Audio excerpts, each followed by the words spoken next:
Mais uma vez, bom dia e eu saúdo os irmãos com a paz do nosso Senhor Jesus Cristo. Eu desejo que possamos desfrutar desses momentos que vamos passar juntos aqui com a Palavra de Deus e que ao sairmos deste local hoje, possamos sair na certeza de que tivemos aqui um encontro com o Senhor Jesus. Queridos irmãos, eu olho para uma congregação como esta, com quase 200 pessoas, e sei que muitas outras pessoas estão nos assistindo online, outros vão assistir esta mensagem mais tarde. E eu tremo diante de Deus com a responsabilidade deste solene tema que Deus escolheu para compartilharmos nesta manhã. O último convite. Eu tremo e me humilho diante de Deus, pedindo a Ele a sua presença e a direção do Santo Espírito para falar através de mim e também tocar os corações. Porque eu sei que nesta congregação e online tem almas que estão pendentes, talvez no momento de uma decisão da sua vida. Aqui creio que há jovens que já quase deram seu coração para Jesus, quase fizeram um compromisso com a Igreja de Deus. E talvez depende deste último convite que Deus envia a esta alma, a decisão que esta alma irá tomar. Então vamos orar em nossos corações para que Deus fale a cada coração aqui presente, especialmente ao coração daqueles que estão no vale da decisão, sem saber o que fazer na vida, que eles possam ter força para escolher Jesus e se prepararem para os eventos que estão a vir sobre este mundo. Vocês já ouviram falar do relógio do dia do juízo? O relógio do juízo final é chamado. Para aqueles que gostam de ler em inglês, é Doomsday Clock. Esse relógio é um relógio criado pelos cientistas em 1947. Esse relógio ele é, na verdade, um relógio simbólico. E os cientistas vivem observando a condição do mundo. E de acordo com a condição que eles veem no mundo, eles colocam o tempo neste relógio. Em 1947, quando eles criaram o relógio, eles começaram, se eu não me equivoco, com 7 minutos para o dia do juízo final. Passaram-se os anos, 1991, o mundo estava em uma condição aparentemente de paz, de tranquilidade, e foi o ponto mais alto deste relógio. Eles voltaram o relógio para 17 minutos. Em janeiro deste ano, eles colocaram o relógio observando as possibilidades de uma catástrofe destruir este mundo. Eles colocaram o relógio em 89 segundos. O mundo, os cientistas, as pessoas notam que esse nosso velho mundo, ele está caminhando já como uma pessoa de muita idade, arcado pelos anos, desgastado pelos abusos, está caminhando rumo a uma destruição. Todos entendem, todos percebem, e alguns falam claramente, e outros escondem no coração, de que este mundo não pode continuar por muito tempo mais. Hollywood tem muitos filmes falando sobre o final do mundo. Eu não sei o nome deles, mas tampouco os assisti, mas sei que existem vários filmes. Com certeza eles devem ter um chamado Apocalipse, né? Tem, não tem? Eu vi de um outro, se não me engano, é Era do Gelo, não é isso? Era do Gelo, que é sobre o fim do mundo também, prevendo que o mundo pode acabar em... Tem um, que o mundo pode acabar em gelo. Era glacial. Era do Gelo deve ser outra coisa que eu vi por aí nos aviões. Desenho animado é outra coisa. Mas tem um filme aí que prevê que o mundo pode acabar congelado, né? Irmãos, como o mundo vai acabar, a Bíblia já nos diz. Os homens especulam, mas a palavra de Deus diz claramente como vai ser. Dessa vez não vai ser por água. Não vai ser por congelamento tampouco. Vai ser destruído pelo fogo. E quando se fala do fim do mundo, as pessoas têm medo, né? Mas vocês já notaram, aqueles que leem a Bíblia, quantas promessas tem para o fim do mundo? Na verdade, o fim do mundo não é uma coisa ruim. O fim deste mundo é o fim do pecado. E quando a Bíblia fala do fim do mundo, na verdade, a Bíblia fala do começo de um novo mundo, muito melhor do que esse. Então, quando o Apocalipse fala do fim do mundo, diferente do que às vezes Hollywood apresenta, não é o fim de tudo, né? É o começo de um mundo melhor. É o fim da maldade deste mundo, é o fim do pecado. E aí a Bíblia diz assim, e criou Deus um novo céus e uma nova terra, onde já não haverá mais tristeza, nem dor, nem clamor, já não haverá mais morte, mas todos viverão para sempre com Deus em um mundo melhor do que esse. Esse é o Apocalipse de Jesus Cristo falando. Esta é a Bíblia. A Bíblia falando do fim do mundo, fala que Deus é um Deus de misericórdia e que as misericórdias de Deus se renovam a cada dia. Aqueles que têm Jesus, aqueles que entendem as promessas de Deus, o plano de Deus para este mundo, Deus diz assim, os meus planos para vocês são planos de paz. Não tem medo do fim do mundo. O crente não precisa ter medo do fim do mundo, porque é o fim da miséria, é o fim do pecado, mas o começo de um novo mundo. Agora, há uma realidade, que antes de chegar aquele glorioso dia da volta de Jesus para nos levar para vivermos com Ele, naquele paraíso prometido, coisas tristes acontecerão nesta terra. Haverá pragas, haverá destruição, haverá um aquecimento global que não é entendido pelos homens, não é o aquecimento global que os homens falam dele, mas a Bíblia diz que o sol vai se aquecer 7 vezes mais, não é isso? Então Deus envia um convite à humanidade. Deus envia esse convite para você hoje, passando na sua vida esta oportunidade hoje, para você se preparar para viver com Jesus naquele mundo muito melhor do que este. Apocalipse capítulo 18, versículo 4, diz a palavra de Deus. E ouvi outra voz do céu, que dizia, sai dela, povo meu, para que não sejas participante dos seus pecados e para que não incorras nas suas pragas. É um convite de Deus convidando a gente a sair de algum lugar. Esse versículo aqui está fazendo referência à Babilônia. Babilônia significa confusão. E Deus chamando a gente, falando assim, olha, sai deste mundo de confusão. Prepare-se para que você não participe das pragas que sobrevirão a este mundo. Este é um convite de Deus. Nós já recebemos muitos convites na vida, não? Creio que todos já fomos convidados para festas de aniversário, festa de casamentos, para batismos, conferências. E nós gostamos de convites para festas. Eu gosto de ser convidado para as festas, né? Gosto de fazer culto de aniversário de 15 anos. Gostoso, né? Acho que todo pastor tem uma alegria de ser convidado para fazer um batismo. Eu gosto muito de fazer casamentos.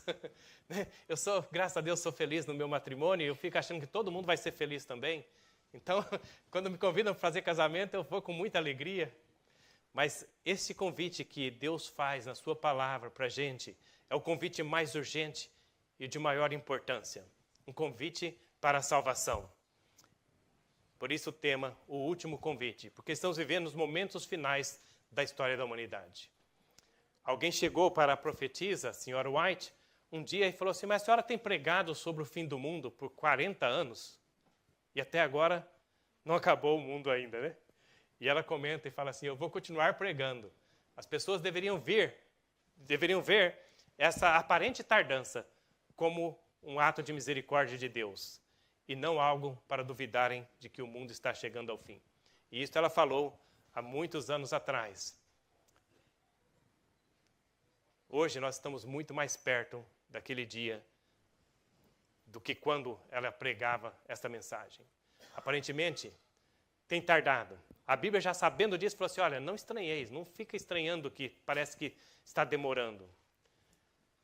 Deus não tarda, mas Ele é misericordioso para com alguns, querendo que todos se salvem, que ninguém venha se perder. Então há essa aparente demora. E a Bíblia diz assim, se tardar, espera. Deus não tarda. O relógio de Deus está marcado na hora certinha que Jesus vai voltar. Mas para nós, às vezes parece que está demorando muito. Grande conflito, página 603, a inspiração diz assim, comentando este verso, descreve-se aqui uma terrível condição do mundo. Uma terrível condição... acho que é eu que tenho que passar aqui, né? Espera lá. Agora... sim, está aqui. Descreve-se uma terrível condição do mundo religioso. A cada rejeição da verdade, o espírito do povo se tornará mais entenebrecido, mais obstinado, o coração, até que fique entrincheirado em audaciosa incredulidade. Irmãos, não é esse o dia que estamos vivendo, o momento em que estamos vivendo? O momento de incredulidade, onde as pessoas dizem assim, desde que eu era pequeno eu ouvia falar da vinda de Jesus. Ouvia falar da destruição do mundo. Quando meus avós eram crianças, já falavam disso. E ainda não aconteceu. Eu acho que não vai acontecer mais. Então, a profecia diz aqui de um tempo, que é o tempo que nós vemos hoje.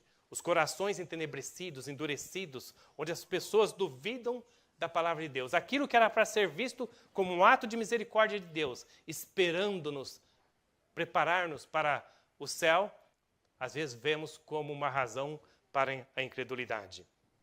Audaciosa incredulidade diz aqui. E o mundo rejeitando a palavra de Deus. Grande conflito 609, ainda diz a palavra do Senhor. O Senhor dá ao povo uma verdade especial quando se encontra em uma situação difícil. Quando este se encontra em uma situação difícil. Quem ousa recusar-se a publicá-la, ele ordena a seus servos que apresentem o último convite de misericórdia ao mundo. Esta é a mensagem de Deus para nós hoje. Um último convite de misericórdia, chamando-nos para a salvação. O último convite de misericórdia a ser dado ao mundo. O povo de Deus é chamado hoje para sair de Babilônia, sair desse mundo confuso em que nós vivemos e se unir àqueles que obedecem aos mandamentos de Deus. Ainda diz a profecia, terrível é a crise para a qual caminha o mundo. É uma crise que, como vimos, os cientistas predizem essa crise. Eles sabem que vai acontecer. Há pessoas que duvidam, tem pessoas que duvidam, mas aqueles que são observadores do que está passando neste mundo, homens sábios, eles sabem que o fim do mundo se aproxima. E ainda que alguns não creem no fim do mundo, todos lá dentro do coração têm uma percepção de que um dia as coisas aqui se acabam. Independente de crer ou não, o fim do mundo vai chegar. A palavra de Deus há dito e ela não falha. Os poderes da terra, unindo-se para combater os mandamentos de Deus, decretarão que todos, pequenos e grandes, ricos e pobres, livres e servos, se conformem aos costumes da igreja pela observância do falso sábado. Desculpa, irmãos. Então diz a inspiração aqui que o nosso mundo está caminhando para uma calamidade, para uma destruição. Porém, antes, vão se passar coisas que a profecia nos diz que devemos estar preparados. E uma delas diz aqui que as autoridades deste mundo vão chegar a um ponto onde vão unir-se com o poder religioso, para forçar as pessoas a guardar um dia que não é o sábado do Senhor.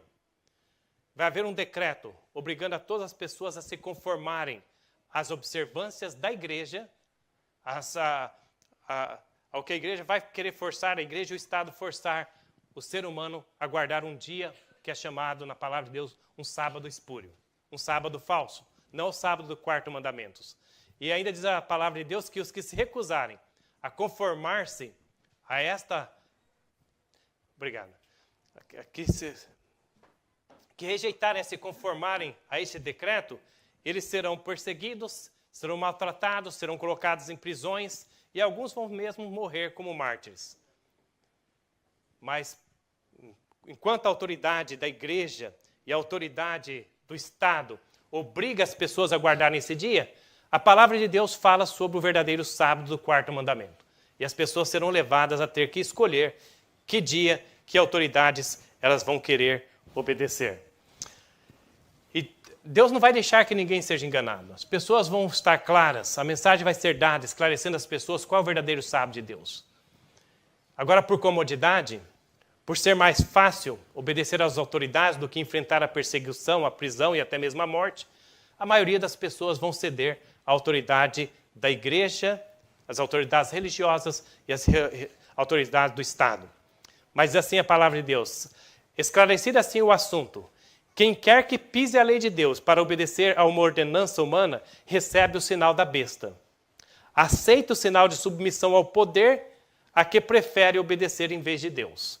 Então esse será o recebimento do sinal da besta. Quando as pessoas souberem o que Deus quer que elas façam e elas escolherem seguir ainda o Estado, as autoridades religiosas, para evitarem uma perseguição e aprisionamento. Então as pessoas aí recebem o sinal da besta. Agora, uma coisa, irmãos, que é muito importante nós pensarmos, porque às vezes a gente pensa assim, mas então eu já sei como vai ser, eu não vou receber o sinal da besta. Quando chegar este momento, eu vou escolher servir a Deus, mesmo que eu tiver que ir para uma prisão.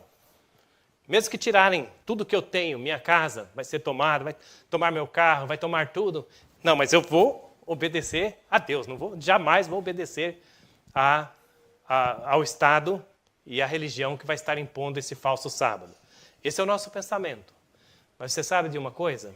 A realidade é que hoje as pequenas decisões que nós fazemos na nossa vida estão nos preparando para recebermos ou o sinal da besta ou o sinal de Deus. Nos colocarmos do lado de Deus ou ao lado do Estado e da falsa religião. São coisas pequenas que preparam o nosso caráter hoje. As pequenas decisões que nós fazemos. E não adianta nos iludirmos pensando assim, não, mas quando chegar lá eu vou escolher servir a Deus. Eu vou rejeitar esse falso sábado. Se hoje nós estamos fazendo escolhas equivocadas. Quando nós vamos para comprar uma roupa, é uma escolha que nós fazemos. Todo dia nós fazemos milhares de escolhas, talvez em um dia, centenas, pelo menos, de escolhas. Desde o momento em que nós acordamos, que roupa eu vou colocar, que sapato, que cinto, né, para nós, os homens, que eu vou colocar, são escolhas que a gente faz. Quando a gente vai comprar uma roupa, a gente faz uma escolha. Nós vamos comprar um carro, a gente faz uma escolha. Todo momento a gente está fazendo uma escolha. Agora, quais são as escolhas que nós estamos fazendo? E mesmo nessas coisas, que aparentemente são coisas corriqueiras do dia a dia, do mundo, mesmo nessas pequenas coisas, há uma influência formando o nosso caráter. Quando falamos da roupa, por exemplo, eu vou comprar uma roupa que vai glorificar a Deus ou uma roupa que vai trazer glória para mim, né? Que vai chamar a atenção do povo para mim? A minha roupa vai pregar a favor do Evangelho ou contra o Evangelho? O que eu vou comprar para comer vai dar um testemunho em favor da verdade ou contra a verdade? Os irmãos entendem o que Deus está falando para a gente? Que nas pequenas coisas, pequenas escolhas que nós fazemos hoje, os jovens têm que escolher uma profissão. Quando vamos escolher uma profissão, qual é o nosso pensamento? Vou escolher uma profissão onde eu vou ganhar muito dinheiro?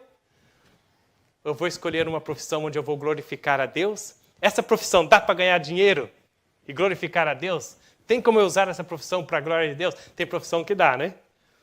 Tem outras que não dá. Você quer ser um médico? Dá para unir o útil ao agradável aí. Vai ganhar muito dinheiro, dependendo do país onde você mora, e você pode ser uma grande bênção para as pessoas e usar aquilo, a sua profissão, como um médico, uma enfermeira, um enfermeiro, para glorificar a Deus e abençoar outras pessoas, encaminhar essas pessoas para Deus. Se temos médicos, pessoas na área de saúde aqui, tem alguns livros da inspiração que são maravilhosos. Tem um livro que se chama Health and Happiness, em inglês. Todo médico, toda enfermeira deveria ler aquele livro. Eu acho que é muito motivador aquele livro, falando do trabalho que um médico pode fazer pelas pessoas e como um médico, uma enfermeira, uma pessoa que está trabalhando na área de saúde pode conduzir almas a Cristo e pode ser uma bênção para as pessoas com quem elas trabalham. É muito gostoso de ler aquele livro, mesmo para a gente. Eu lendo aquele livro, eu fiquei me imaginando como se eu fosse um médico, né? Que privilégio seria ter esse trabalho. E quão maravilhoso é esse trabalho. Então, irmãos, aqui fala sobre as nossas escolhas, a nossa preparação para recebermos o sinal de Deus ou o sinal da bênção. E Deus está convidando você hoje para fazer suas escolhas. Quando for fazer qualquer escolha na sua vida, desde de manhã, quando você acorda até o fim do dia, lembrar que a sua escolha, as escolhas que você está fazendo, está preparando você para receber o sinal de Deus ou o sinal da besta.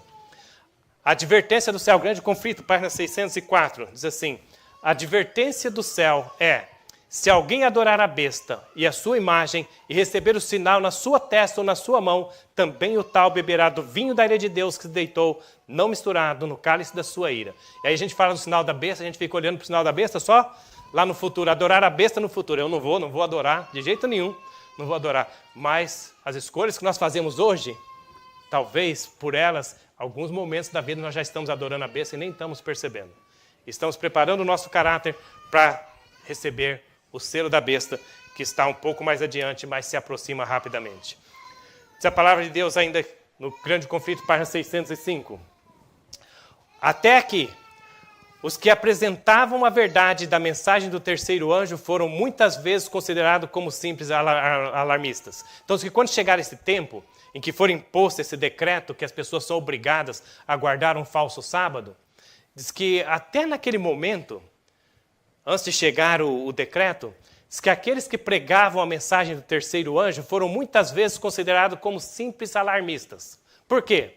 Porque a gente prega essas coisas, a gente fala assim, olha, vamos fazer um decreto aí, e vai começar lá nos Estados Unidos esse decreto, onde as pessoas vão ser forçadas a guardar um dia que é contrário, que não é o dia da palavra que a palavra de Deus diz para a gente guardar, não é o sábado da Bíblia. E aquelas pessoas que não aceitarem, eu acabei de falar isso agora há pouco, né? Vão ser perseguidas, vão ser imprisionadas. Irmãos, não faz muita lógica, parece não fazer lógica, né?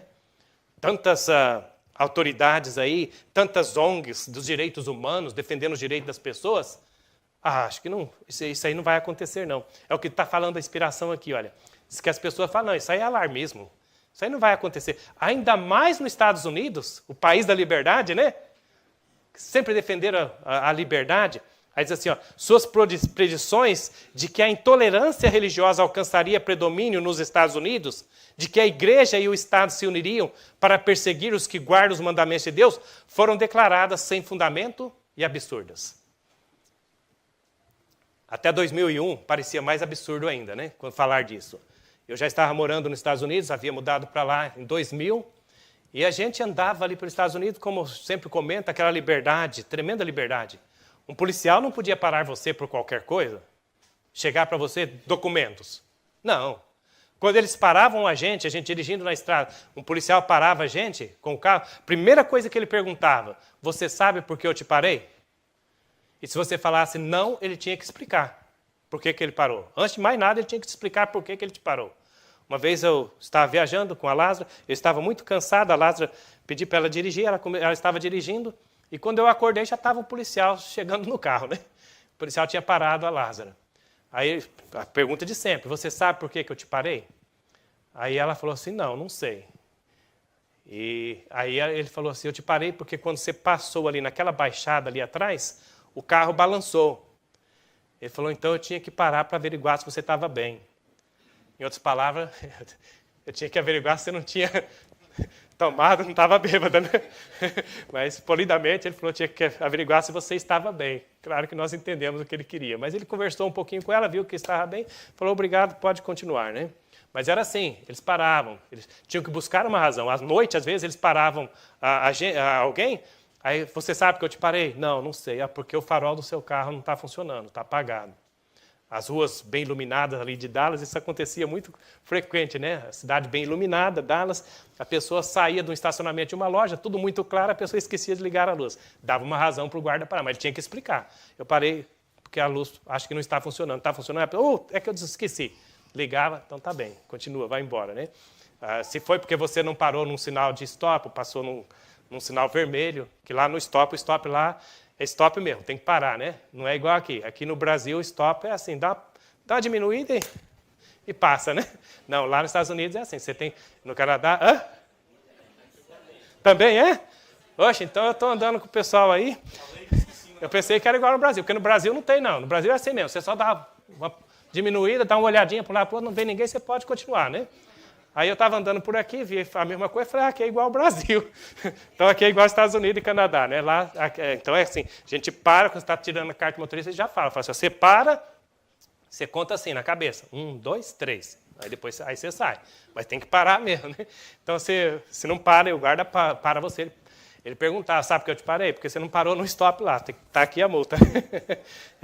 Mas então, irmãos, até ali em 2001, antes do ataque às Torres Gêmeas, os Estados Unidos era um país de muita liberdade. Naquela época, se você falasse para um americano que um dia ele ia ter que chegar no aeroporto, ele ia ter que tirar o casaco, ele ia ter que tirar o sapato, tirar o cinto, tirar até o pente que ele carrega no bolso para poder passar num sistema de segurança, ele ia falar, você está louco, aqui nunca. Aí veio aquele ataque das Torres Gêmeas, né? Aí mudaram-se as coisas, foi restringida a liberdade do povo, trocou-se a liberdade que tinham por garantia de segurança, o governo falou, ó, vou tirar a liberdade.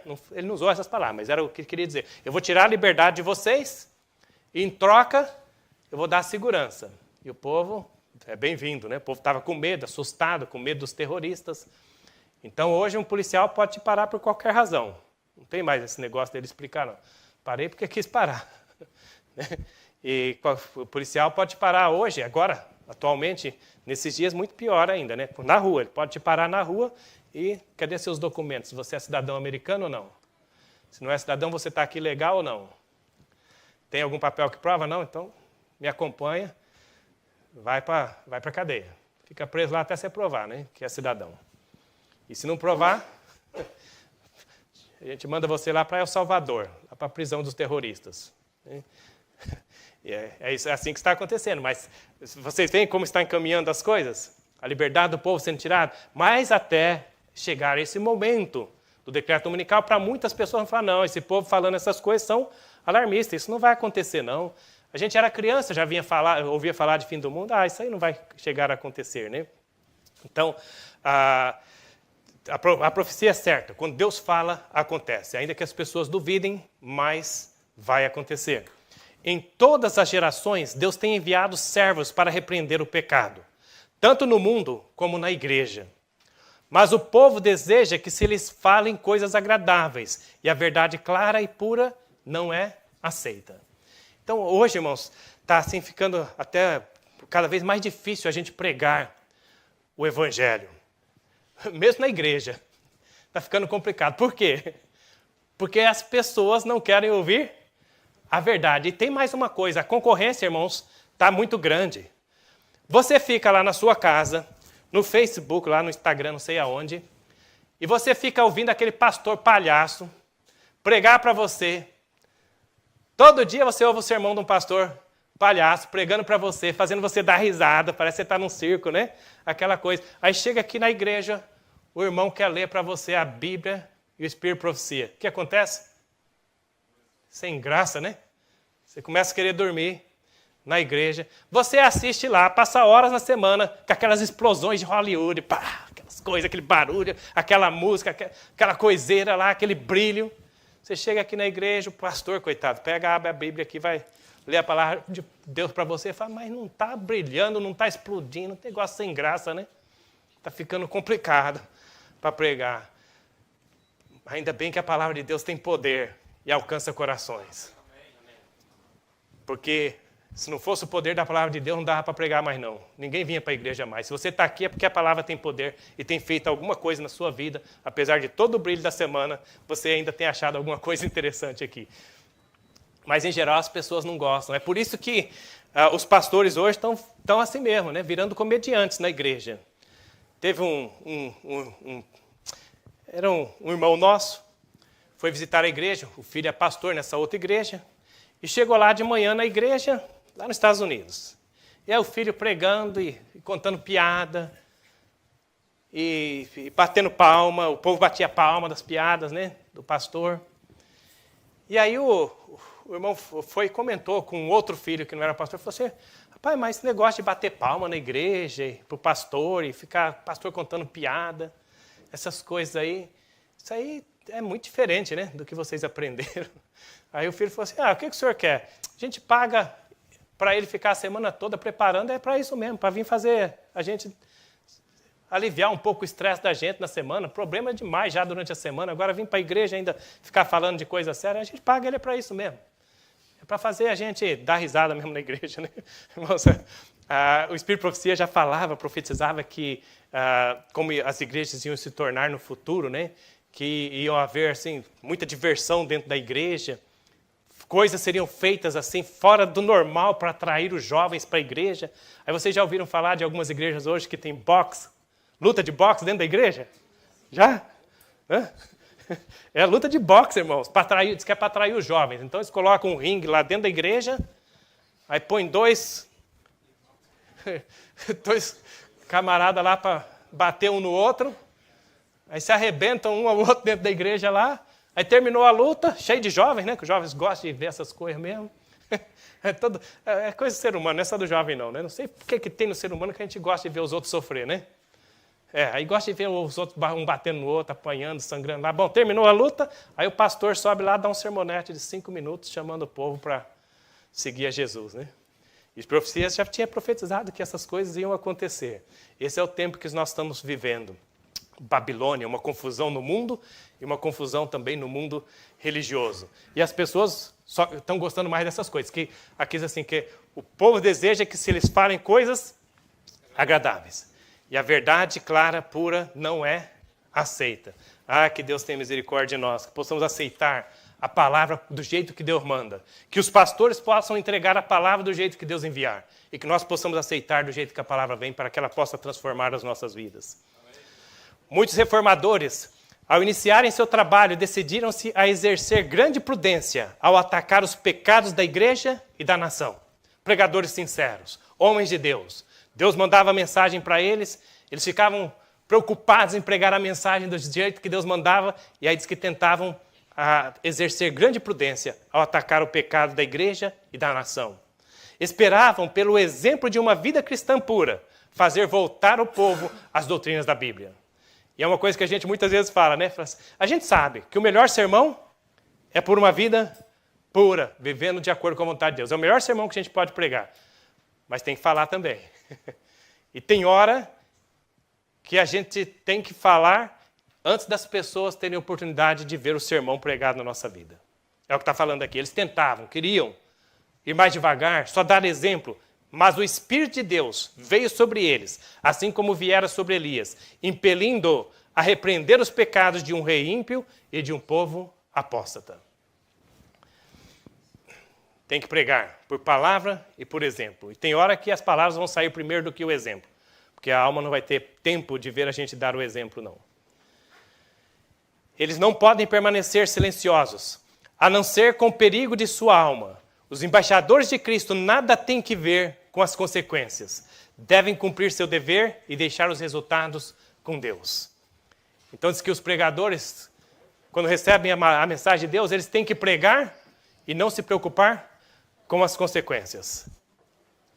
As consequências deixam nas mãos de Deus. Consequências vão vir, mas eles não podem se preocupar com as consequências. O povo muitas vezes não gosta da mensagem que Deus envia. E muitas vezes o povo vai se virar contra o mensageiro e não se dão conta que ao se virarem contra o mensageiro, estão se virando contra o próprio Deus. Porque o mensageiro é só o instrumento. Quem mandou a palavra foi Deus. 2019, depois da sessão da Conferência Geral, tivemos as conferências públicas. E nas conferências públicas, eu falei claramente que é pecado para uma mulher que conhece a verdade usar calças compridas. Pessoas se ofenderam. Poucas, mas se ofenderam. Talvez alguém aqui vai se ofender também hoje, né? Tomara que não. E se quiser, depois a gente estuda sobre o assunto com muito carinho, amor e carinho. Não é para acusar ninguém, mas é só para dizer, irmãos, que não é fácil pregar a palavra de Deus como Deus quer que pregamos. Às vezes a gente prega e as pessoas não entendem, não veio de mim. Eu sou só um instrumento. Não vem do irmão Elvis, do irmão Hilton, do irmão Moisés, dos pregadores aqui. Nós somos só instrumentos. A palavra vem de Deus. E eles, nós, os missionários, os dirigentes da igreja, não podemos permanecer silenciosos a não ser com o perigo da nossa própria alma. Se a gente não pregar, Deus vai cobrar da gente as almas que se perderam por nossa covardia em falar a verdade. A última mensagem de graça está agora sendo dada. É ela uma prova da longanimidade e da compaixão divinas. Vinde, é o convite feito neste momento. Vinde, que tudo já está preparado. Se a gente entendesse que essas coisas que a gente se apega tanto com elas e que Deus fala, não faz. São tão baninhas, são tão triviais. Tudo isso aqui passa, mas o que Deus tem preparado para nós, isso dura para sempre. Se a gente entendesse que os nãos de Deus são para o nosso bem, que as ordens divinas vêm do céu com muito amor para nos tirar de Babilônia. Esse convite, sai dela, povo meu, é para a gente sair da miséria deste mundo e para viver com Ele no paraíso. É o último chamado de misericórdia. Em breve haverá a vingança de um Deus ofendido. Eu comentei em uma conferência no Brasil que muitas vezes a gente, querendo agradar as pessoas, a gente apresenta a Deus como aquele vovozinho, bonzinho que tolera tudo que a criança faz. Porque é parte do trabalho dos avós estragarem as crianças, né? Os pais educam os avós, mas faz parte. Se não fizer isso aí, não está sendo avô de verdade, né? É uma educação de um jeito diferente que os avós fazem, né? E muitas vezes a gente quer apresentar a Deus só como aquele vovozinho, bonzinho, pode fazer tudo o que você quiser, está tudo certo, está tudo bom, né? Papai Noel, velhinho da barba, bonzinho, né? Mas a palavra de Deus apresenta Deus como um Deus de misericórdia, mas que não tolera o pecado para a eternidade. E Ele quer nos tirar deste mundo de pecado e nos levar para um mundo melhor do que esse. Aí diz assim, é o último chamado da misericórdia de Deus. Em breve haverá a vingança de um Deus ofendido. Ofendido por tanta misericórdia oferecida, por tanto amor demonstrado, por tanto convite desperdiçado. O Deus do céu se ofende. E quando fala aí desse Deus ofendido, o último convite, está fazendo referência nesse texto da inspiração a Lucas capítulo 14, versos 16 a 24.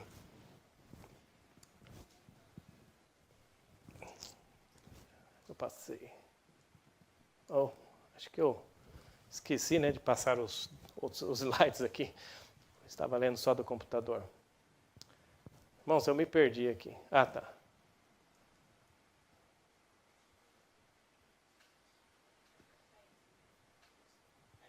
Aqui?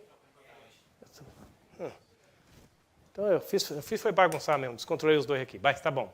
Ele está fazendo referência à parábola de São Lucas, capítulo 14, onde nos conta ali, na parábola de São Lucas, capítulo 14, versos 16 a 24, eu não vou ler para ganharmos tempo, mas a parábola ali conta de uma festa que foi dada.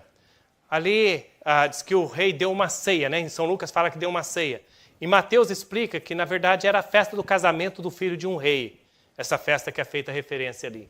E o rei, então, diz que mandou convidar as pessoas para virem à festa. Fez um convite para as pessoas. Mas as pessoas começaram a dar desculpas. Eu não posso. Um dizia assim, eu acabei de comprar um campo, eu tenho que ir lá olhar o terreno que eu comprei. Um outro falava, olha, eu acabei de comprar umas juntas de boi, eu tenho que experimentar elas. Outros falaram, olha, eu acabei de casar agora, estou na lua de mel, não tenho tempo. Né? E cada pessoa tinha uma desculpa para não ir à festa do rei. Hoje, Deus está convidando você e eu também. Ele nos chama para uma vida em um mundo melhor do que este. Ele nos chama para a salvação, Ele nos convida para aceitarmos a Jesus como nosso Salvador e colocar Jesus em primeiro lugar na nossa vida. Ele nos convida para vivermos com Ele para sempre na eternidade. E como você vai responder? Qual é a sua resposta para Jesus? Ou qual vai ser a sua desculpa por que você não pode seguir a Jesus hoje? Você está muito ocupado, talvez planejando para o futuro? Eu vou te contar como passa a vida aqui neste mundo um pouquinho. Pensa comigo. Aqueles que são da minha idade, mais ou menos aí, vão entender bem. Os que são mais velhos que eu vão entender um pouco melhor. E aqueles que são jovens, talvez vão ver isso como uma profecia se cumprindo na sua vida, se esse mundo durar um pouco mais. A vida aqui neste mundo é assim. A gente é criança, a gente sonha em ser jovem. A gente é jovem, está na adolescência às vezes, a gente sonha em fazer 18 anos para tirar a carteira de motorista. Aqui é com 18? Que tira quanto? 18 também. A gente sonha em ter 18 anos para tirar a carteira de motorista. Aí naquela ilusão, vai chegando os 18 anos, a gente fica feliz. Aí tira a carteira de motorista, sonha com o primeiro carro, consegue o primeiro carro. Aí depois, o próximo alvo, a nossa próxima luta, a nossa próxima batalha é nos preparar para o casamento. Preparar para o casamento. Alguns se preparam um pouco melhor, já preparam comprando casa. Gente naquela luta para conseguir comprar uma casa, um lugar para morar. Aí a gente casa, aí vem os filhos. A gente está numa correria tão grande para educar os filhos, para prover para os filhos, né? Para sustentar os filhos, preparar para a universidade. A gente já sabe, vão ter que ir para a universidade, tem que trabalhar, tem que me preparar para os filhos poderem ter condição de fazer uma universidade. A gente fica naquela agonia de trabalhar, a gente até perde a infância dos filhos. Eu olho para trás e falo assim, devia ter aproveitado mais um pouco quando eram crianças, né? Mas estar naquela agonia, aquele desespero de preparar para poder dar uma educação para os filhos, educar eles bem, tendo condição de pagar uma escola para eles. A gente vai nessa agonia. Os filhos crescem, vão para a universidade. A gente se preocupa com eles indo para a universidade, né? O que estão aprendendo, vão continuar na fé, não vão, que vai passar, a gente naquela agonia, cuidando dos filhos. Os filhos se formam, estão namorando, a gente preocupada, agora tem que preparar, tem que fazer uma festa do casamento. E será que vai casar com uma pessoa direita, certa, se é a pessoa certa ou não, a gente fica nessa preocupação. Estão vendo a vida como vem? Preocupação o tempo todo. Aí os filhos casam. Quando os filhos se casam, começam a cuidar da vida deles mesmos. Agora a gente pensa, agora eu vou desfrutar, né? Começa às vezes já chegar os netos. Mas antes dos netos ainda chegarem, quase sempre surge a preocupação agora com os nossos pais. Os pais já estão de idade. E a gente começa a se preocupar com os pais. Tem que cuidar dos pais, como vai ficar meu pai? Os pais estão doentes. E a gente fica naquela agonia, preocupação com os pais. Já chegam os netos, a gente começa a preocupar com os netos, né? Neto é uma coisa, eu não tenho ainda, mas dizem que neto é uma coisa maravilhosa, né? Porque agora os pais, você está um pouco mais tranquilo, você não precisa educar mais eles, quem educa são os pais. Aí os netos vêm na sua casa, diz que é uma alegria, né? Neto diz que sempre é uma alegria, tanto quando ele chega, quanto eles vão embora. Porque você fica feliz quando eles chegam, depois de uns dias você já não aguenta mais, os pais levam, uma alegria tremenda, né? Então diz que neto é uma coisa muito boa, diz que eu não tenho ainda, né? Mas os colegas que já têm falam que é uma bênção. Netos desfrutam-se muito mais os netos do que os filhos, né? Mas aí a gente começa a preocupar com os pais. E aí sabe o que acontece? Passa um pouco de tempo, aquela tristeza, os pais doentes, aquela luta, aquela batalha. Aí os pais morrem.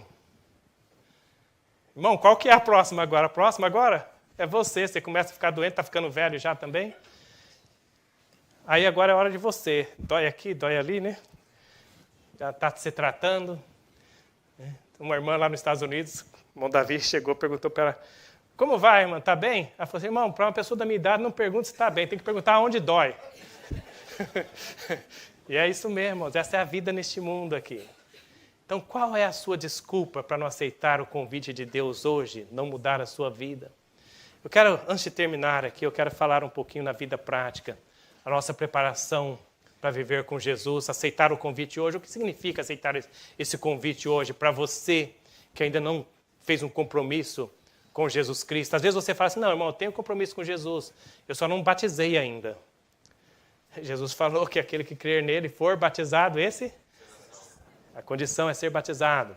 Ele fala ali no livro Educação 276, um compromisso com Cristo envolve compromisso com a sua igreja. Então não se iluda. Você não fez um compromisso com a igreja dele? Você não fez um compromisso com Deus? O que está te segurando? Por que você está tardando? Por que deixar para amanhã? Qual é a sua desculpa para não aceitar a Jesus hoje? Quais são as suas escolhas que você está fazendo hoje dentro da sua família? Você ainda guarda mágoas do seu pai, da sua mãe? Você tem problema com o seu esposo, com a sua esposa? Deixou o frio entrar no seu matrimônio? Onde foi aquele amor que vocês tinham quando estavam namorando? Que escolhas você está fazendo hoje para com a pessoa que Deus colocou na sua vida? Qual a escolha que você está fazendo? Amar essa pessoa, demonstrar aquele carinho, aquele amor que você tinha no início? Ou você deixou esfriar? O que você está fazendo para reacender essa chama do amor no seu lar? Se você decide viver angustiado, rejeitando o perdão de Deus, sabe quando você rejeita o perdão de Deus? É quando você rejeita perdoar essa pessoa que está ao seu lado, que convive com você na sua casa. Quando você rejeita perdoar seu pai, sua mãe, por os erros que eles cometeram. Quando você rejeita perdoar o seu filho, sua filha, você está rejeitando o perdão de Deus. E se você rejeita o perdão de Deus, não importa ter o seu nome na igreja, você não está se preparando para viver com Jesus naquele mundo melhor que Ele tem preparado para você e eu. Através das suas escolhas, da rejeição do perdão, de dar o perdão, de receber o perdão. Irmãos, Casamento é uma coisa maravilhosa quando você entende o objetivo de Deus para você no casamento. E um dos objetivos de Deus para você no casamento é para você aprender o que significa misericórdia e graça. Porque dentro do casamento é o lugar, na família é o lugar para você aprender o que é misericórdia e graça. Porque você precisa oferecer misericórdia e graça aos seus familiares todos os dias. E você precisa aprender, ter a humildade de receber misericórdia e graça dos seus queridos, dos seus amados. Se você não aprendeu isso, se você não é capaz de oferecer graça e misericórdia, não é capaz de entender que você erra também, que você precisa de graça e misericórdia, está faltando alguma coisa aí na sua vida.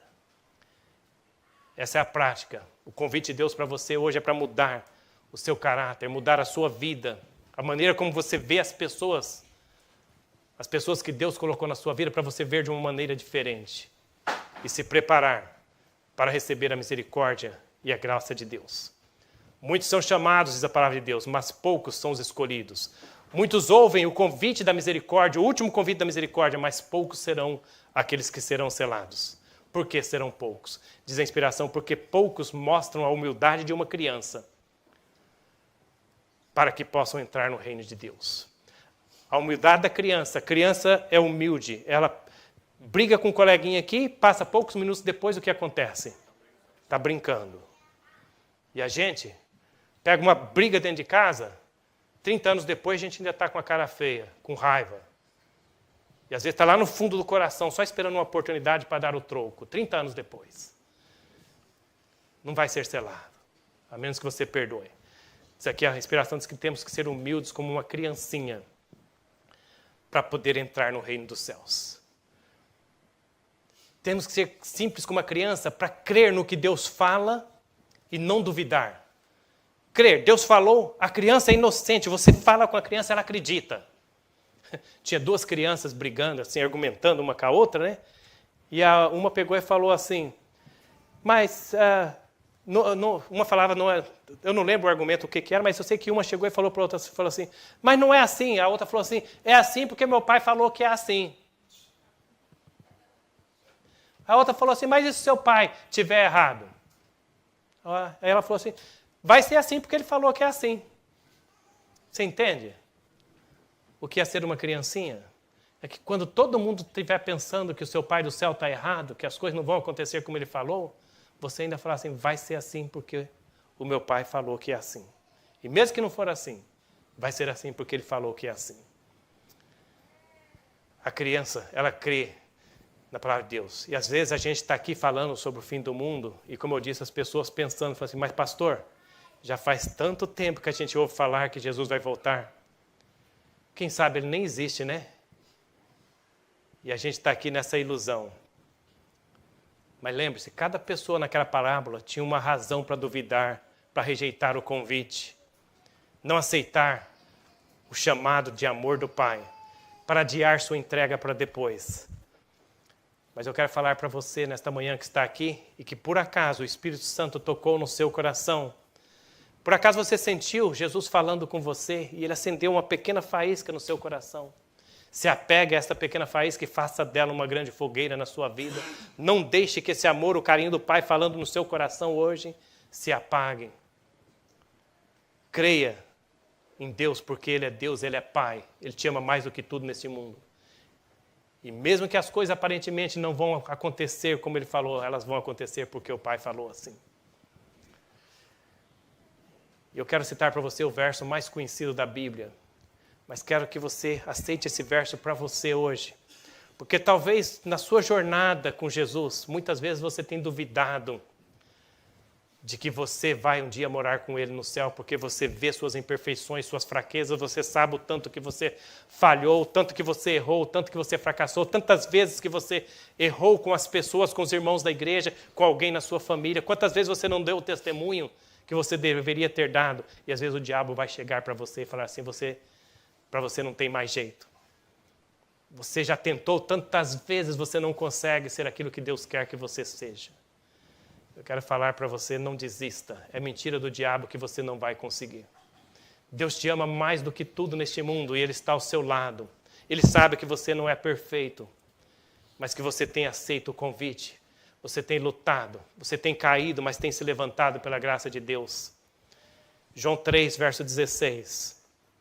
Porque Deus amou o mundo de tal maneira que deu seu Filho unigênito para que todo aquele que nele crer não pereça, mas tenha vida eterna. Você aceitou Jesus como teu Salvador, você crê em Jesus. A batalha vai continuar.